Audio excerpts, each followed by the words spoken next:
Bonsoir à tous dans l'actualité ce soir.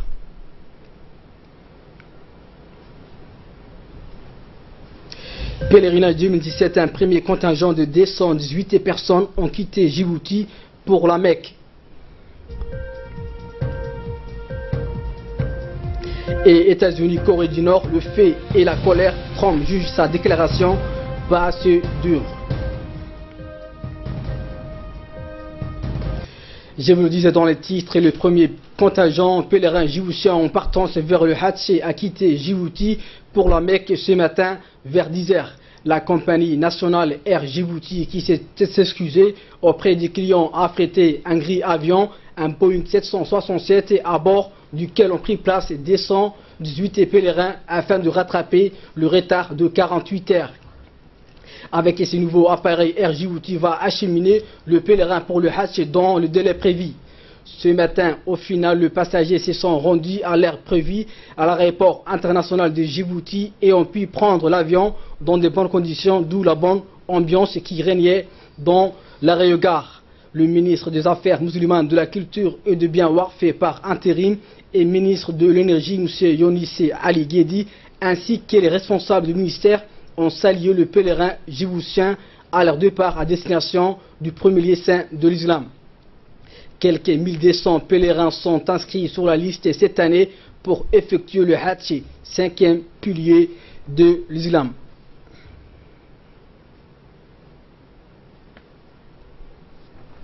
Autre nouvelle du pays, le président de la commune de Blaus, M. Mohamed Omar Ismaël, a organisé aujourd'hui dans la matinée une opération de nettoyage sur l'ensemble du quartier 3. L'initiative a mobilisé le président de la commune et l'ensemble des habitants du quartier 3, ainsi que les bénévoles des associations féminines de quartier 3. Les élus communaux de Blaus, les femmes et jeunes issus du quartier 3 ont retroussé leurs manches pour balayer les espaces publics, les ruelles ainsi que les artères de la circulation de ce quartier. Cette opération initiée par le président de la commune de Blaus avait pour seul objectif le renforcement de l'hygiène, mais pour aussi la promotion de la propriété pour que le quartier reste propre et que les habitants veillent à la sécurité de l'hygiène. Le président de la commune de Blaus, qui s'est brièvement exprimé au micro de la télévision nationale, a félicité le bel engagement civique des jeunes issus du quartier 3 qui ont décidé de prendre en main à leur niveau la lutte contre l'insalubrité de leur quartier. Il a en outre remercié l'Office des voiries qui les a aidés logistiquement en mettant en place les bennes à ordures qui ont facilité l'évacuation de tous les déchets ramassés dans les différents coins du quartier. Également dans l'actualité, la gendarmerie de la brigade de PK12 Nord ont arrêté les auteurs d'un important vol de tablettes dans l'école primaire de Belbeladis. Suite à la poursuite engagée par les gendarmes pour retrouver les auteurs d'un vol perpétré dans les stocks de l'école, deux individus ont pu être rapidement identifiés et interpellés. Il s'agit de deux frères notoirement connus pour avoir commis des actes similaires par le passé avec un antécédent judiciaire. C'est en effet au cours d'une perquisition effectuée à domicile de ces derniers que les gendarmes ont découvert et saisi le lot de tablettes de marque XO volées dans l'établissement scolaire. Avec le succès de cette opération dirigée efficacement par le chef de brigade, les enfants de cette école ne souffriront pas de manque de matériel à la prochaine rentrée scolaire prévue le mois de septembre. Autre actualité, le ministère de l'Énergie et des Ressources naturelles, accompagné de l'équipe de l'Agence djiboutienne de développement social, ont procédé mercredi dernier à une visite de terrain afin de faire le point sur l'état d'avancement des travaux de la construction de la centrale solaire de Assaïla dans la région de Dikil. La délégation comprenant le directeur de l'énergie, Goulet Mohamed Hassan, et le directeur général de l'ADES, Mahdi Mohamed Jama, a été accueillie par le vice-président du conseil régional, monsieur, et les élus locaux. En effet, ce projet d'envergure est destiné à enclencher une nouvelle dynamique de développement car la localité compte 2500 âmes qui, jusqu'à présent, est alimentée en électricité au moyen d'un groupe électrogène. Ajoutons que la pose de la première pierre s'était déroulée sous le parrainage du Premier ministre, M. Abdelkader Kamil Mohamed, il y a quelques mois, accompagné d'une importante délégation gouvernementale composée du ministre de l'Équipement et des Transports, Mohamed Abdelkader Moussa Helem, de la secrétaire d'État aux Affaires sociales, Mme Mouna Ousmane Aden. Dans son intervention, le directeur général de l'Agence djiboutienne de développement social, M. Mahdi Mohamed Jama, a mis en exergue le rôle de la DS qui a pour mission d'appuyer le développement des régions par la réalisation d'infrastructures économiques et administratives, favoriser le renforcement des capacités des bénéficiaires pour faciliter l'accès à l'emploi et le développement des activités génératrices des revenus. Lors de ce déplacement, la DDS a pour sa part procédé aux préparatifs de l'extension du programme filet social pour le village de Assaïla. Et donc, direction à la ville blanche, la construction du port de Tadjoura et la construction de la route Tadjoura-Balhou ont créé un nouveau dynamisme dans la région. Un jeune promoteur, Burhan Ali Kadile, a lancé un grand projet immobilier qui est en cours de réalisation dans la ville blanche, situé en aval de l'oued de Marzaki, non loin du célèbre mausolée de Cheikh Mohamed. Ces projets immobiliers portés donc par un homme d'affaires natif de la ville blanche. Le projet immobilier qu'il vient de lancer à Tadjoura est un concept novateur sous les dénominations de Kadile Palm Village. Il prévoit donc la construction de logements sociaux de 30 villas, duplex de moyens standing et 60 appartements et un hôtel de 3 étoiles d'une 50aine de chambres. Les complexes comprend également un centre commercial et une corniche. Il est important de rappeler qu'il s'agit donc de plus grands investissements privés jamais réalisés dans les régions de notre pays et a eu déjà un impact important dans la région de Tadjoura puisque plus de 200 personnes ont trouvé du travail.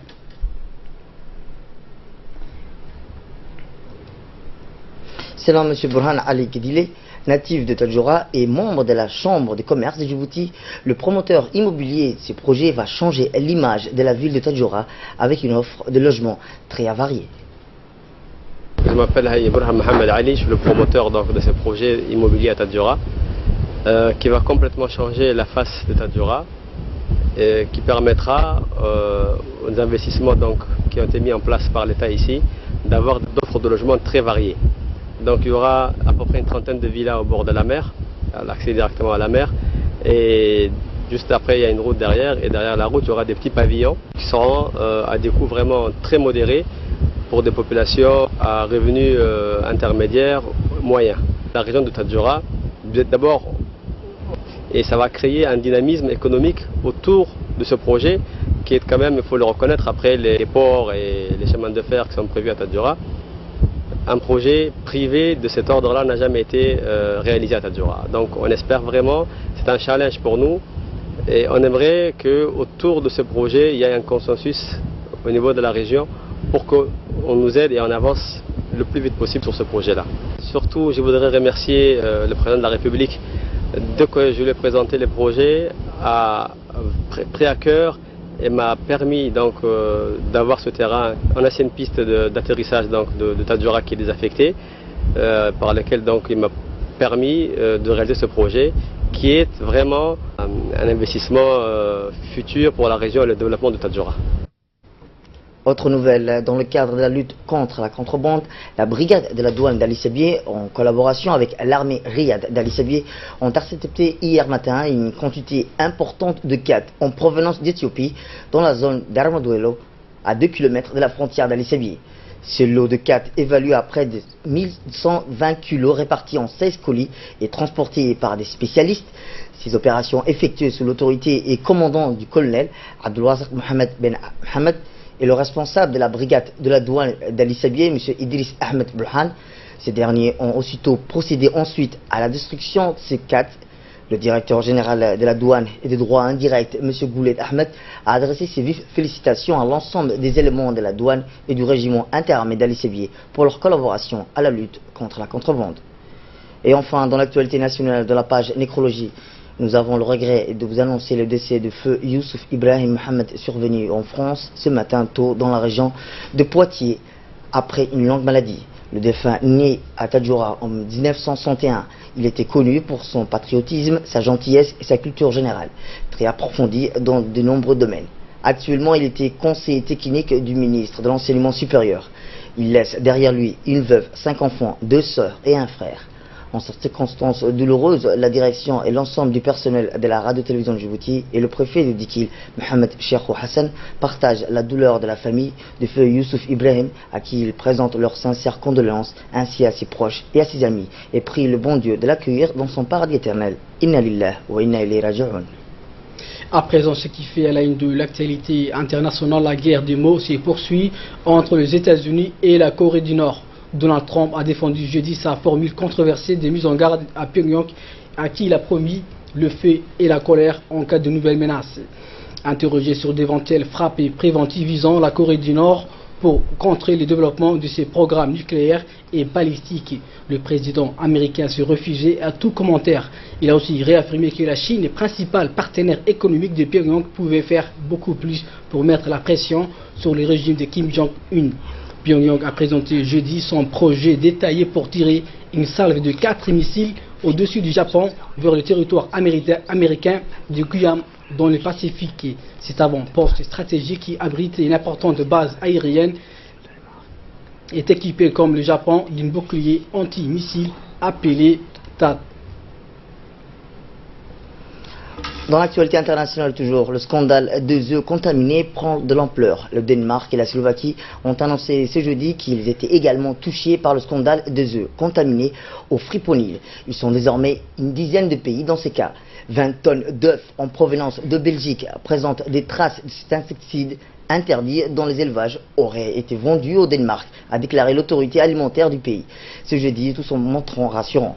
Pendant ce temps, l'enquête s'accélère dans les pays à l'origine du scandale sanitaire. La Belgique et les Pays-Bas ont été arrêtés plutôt les deux dirigeants de l'entreprise Chick Friend, suspectés d'avoir appliqué le produit dans les élevages.